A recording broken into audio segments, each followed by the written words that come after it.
The film opens by showing a classroom at one of the world's top universities, MIT.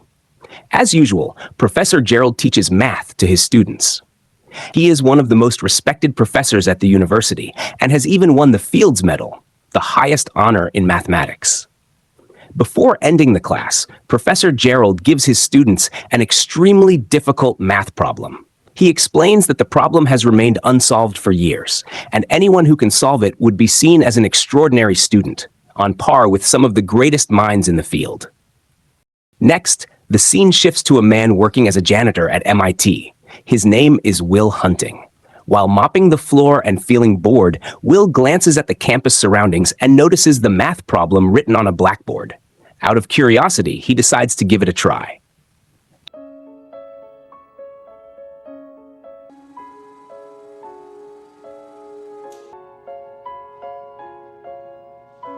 The next day, one of Gerald's students tells him that someone has solved the problem on the blackboard. Curious, Gerald hurries over to check. He's surprised to see that the answer is correct. He starts to wonder, who could have solved a problem that has gone unsolved for years, even by professors? The following day, Professor Gerald gathers the class to find out who solved the problem. Everyone is intrigued, but no student steps forward.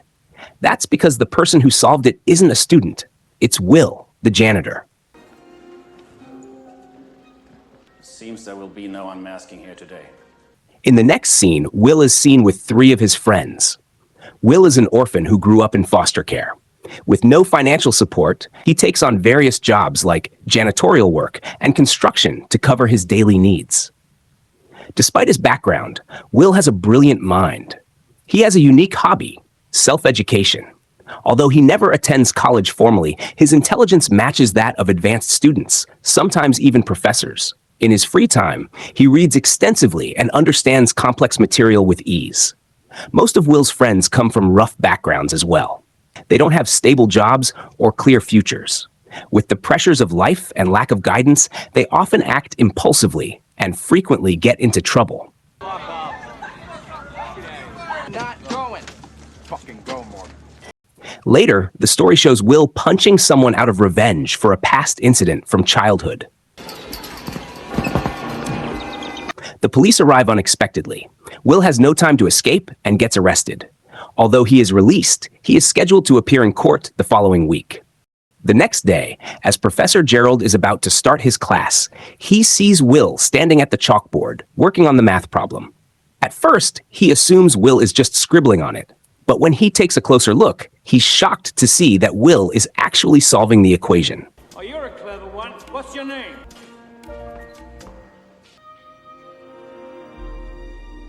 Looks right. Curious about who Will is, Professor Gerald begins asking around. Eventually, he finds out that the young man is not a student, but a janitor named Will Hunting.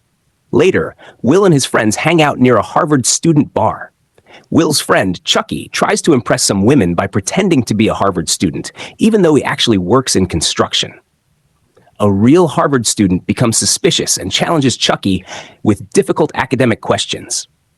Chucky is clearly out of his depth. Suddenly, Will steps in and answers all the questions with ease. He even flips the situation by asking a question the Harvard student can't answer. The exchange proves that Will is far more intelligent than the student who tried to embarrass his friend. Impressed by Will's intellect, a Harvard student named Skylar approaches him and starts a conversation.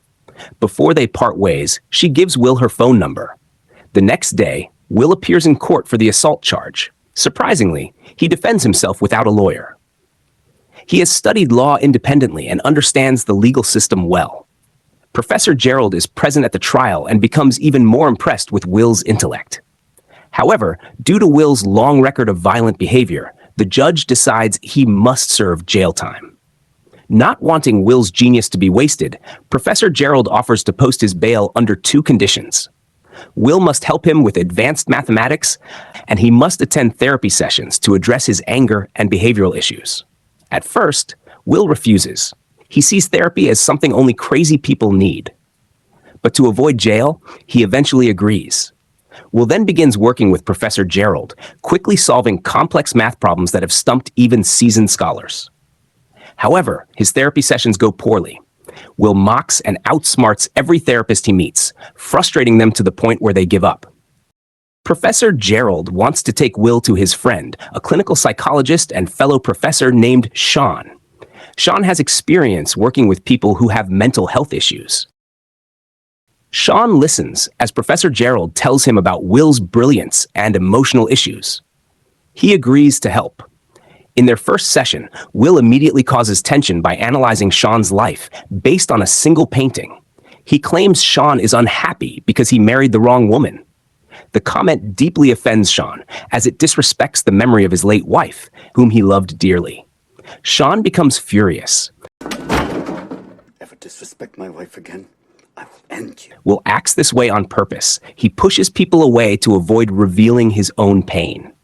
But Sean starts to realize that Will is actually afraid of vulnerability and carries deep emotional scars. I'll understand if you don't want to meet with him again. Thursday, 4 o'clock. The next day, Will calls Skylar and they go on a date. They hit it off and feel comfortable with each other. The next day, Will meets Sean again. Sean takes him for a walk, and they talk about many things, especially Sean's personal experiences with love and the loss of his late wife. He explains that many things in life, including love, can't be understood through theory or books alone. They have to be felt and experienced firsthand. Sean challenges Will, telling him he's never truly been in love. Will goes silent. He's struck by the truth of Sean's words and realizes that he's never allowed himself to love anyone. You move, Chief. Feeling seen and understood by Sean, Will returns to Sean's office the next day. From then on, they grow closer, have deeper conversations, and begin to trust each other. One day, as their bond grows stronger, Will opens up about Skylar. He admits that he's been ghosting her and hasn't reached out in a while. It's not without reason. He's afraid of commitment, just as Sean had previously suspected. As both a therapist and a mentor, Sean encourages Will to face his feelings and not let fear cause him to miss out on something meaningful. The next day, Will goes to Skylar's apartment. He apologizes for disappearing and asks if they can see each other again. They go out to a dog race together and begin reconnecting. However, when Skylar asks Will about his family, he isn't honest. He makes up stories because, in reality, he is an orphan. Skylar tells him that if she never meets his family or friends, then he doesn't truly love her. Feeling pressured, Will finally takes Skylar to meet his friends, Morgan, Chucky, and Billy. To Skylar's surprise, she gets along well with them, and they all spend time laughing and talking together. Later, Professor Gerald visits Sean to ask about Will's progress. Sean explains that Will still needs time to be guided and understood. But Gerald insists on speeding up the process, especially since several job offers are already waiting for Will. Still, Sean stands firm, saying Will isn't ready yet. He believes Will needs to find his own purpose before making big decisions about his career.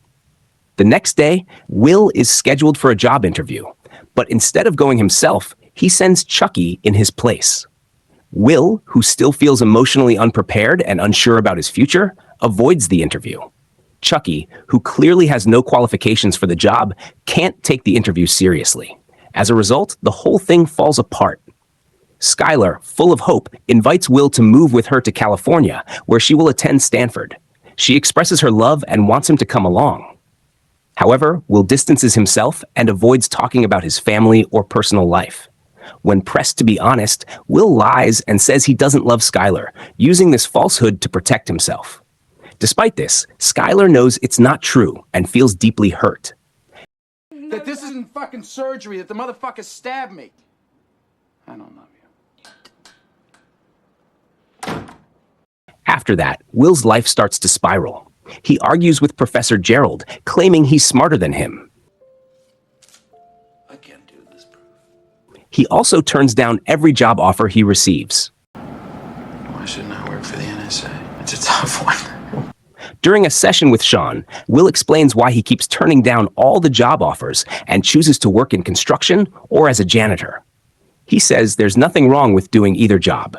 He questions why only office workers are seen as respectable and wants to prove that hard, honest labor deserves just as much recognition and respect.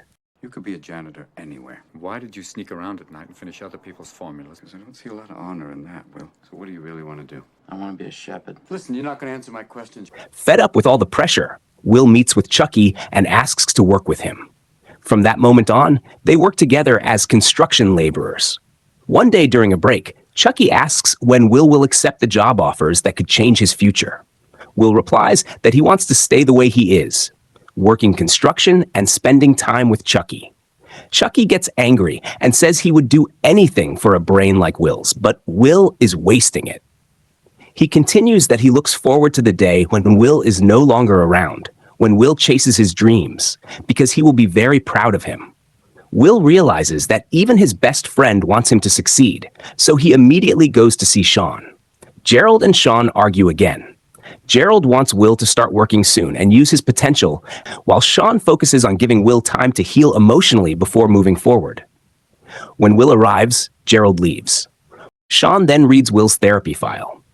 Will is surprised when Sean uncovers the truth, that he was abused by his foster father as a child. That trauma is what makes Will closed off, afraid of commitment, and prone to unusual behavior. Sean reassures him, saying that none of it is his fault.